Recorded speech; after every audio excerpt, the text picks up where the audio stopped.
So today we're preparing for Easter, and we are Palestinian Christians, and part of our tradition is to make Easter cookies.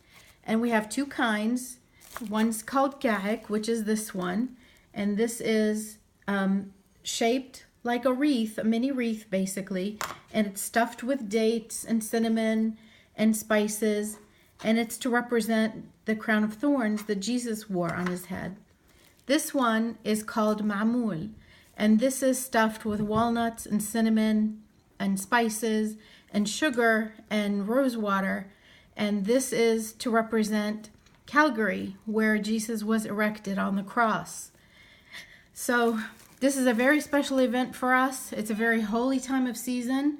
We're still during the Lenten season, which means that we're preparing and for Easter and for the resurrection. So these right here, these are the dates.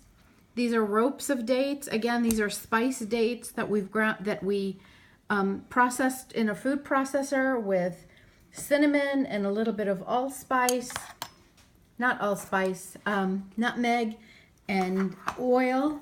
And these are the walnuts that go in the ma'mul. And these are walnuts and sugar and cinnamon and a little bit of rose water.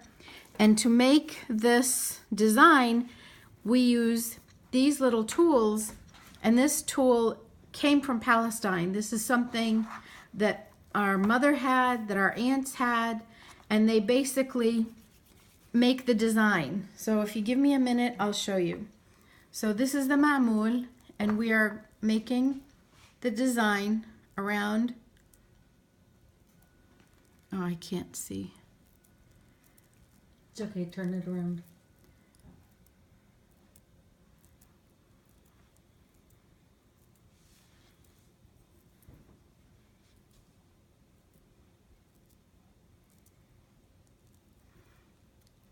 Looks like a bald head, but it's not. We're just making the pattern, and it's really not any specific pattern. It's just how your hand goes. And why did they do it that way? Why did they make a pattern on them? I don't know. We were never told why. It's just to make it a little bit more decorative. And then, again, it's part of the whole festivities. This is the dough part, which is semolina. And this is prepared in advance. This is semolina, and it's ghee, which is homemade clarified butter, and there's spices that are in here. Is mahlab, which is ground cherry pit, which is a spice that we use in the Middle East, and miska, which is ground Arabic gum.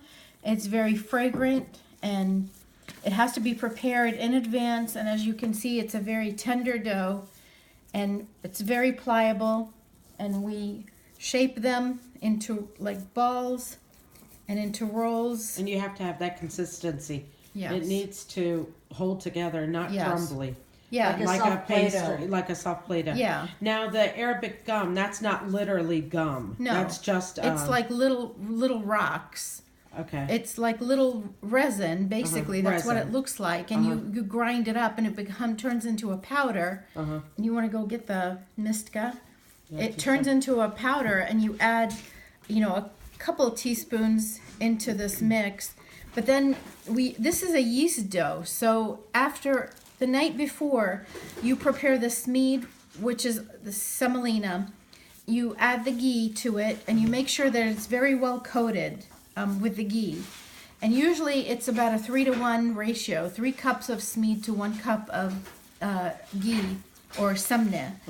And then I add the spices to it, and then the spices meaning the mahlab and the miska, and the ghee, the samna.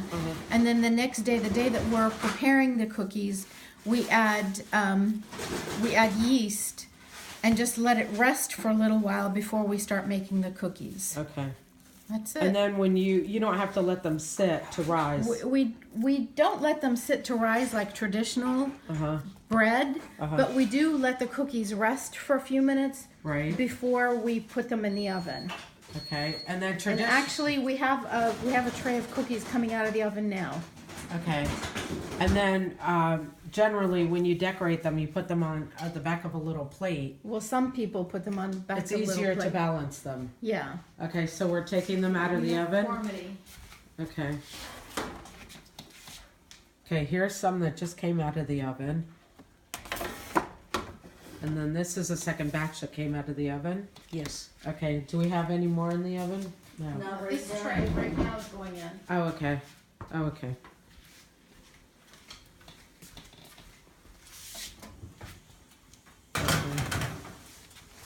So we're Alright. baking at 375 and we will start off the timer for 15 minutes. And then we'll check them for doneness. Okay, and technically, you want them to be a little bit brown on the bottom, but not so much on the top. You don't want to cook them any more than this. Those have a pretty golden color to them. And then when they're served, Uh-huh. Traditionally with powdered sugar. when you serve the cookies, Uh-huh. you serve them. You sprinkle powdered sugar on them, Uh-huh. and you don't sprinkle powdered sugar on the whole batch. You only serve sprinkle powdered sugar only on the cookies that you want to serve to your friends and family. Uh-huh. And sometimes, like if you're going to give some away to family or friends, what I've done is I've included like a small container of powdered sugar with instructions, Uh-huh. because the sugar kind of like, I don't know, it's better when you sprinkle immediately. Right. And honestly, especially with the dates, they're so sweet, you really don't need the powdered sugar. Uh-huh. But some people prefer it, and See, there you go. they're wonderful to eat. Uh-huh. Like the next morning with a cup of coffee. At any time. They freeze really well as long as you put them in the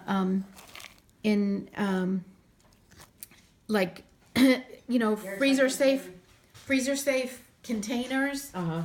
They freeze really well and they hold up really well. I mean, we've had some in the freezer from year to year, and as long as they're packaged well in the freezer Uh-huh. and wrapped up really well, Yeah. they'll be fine.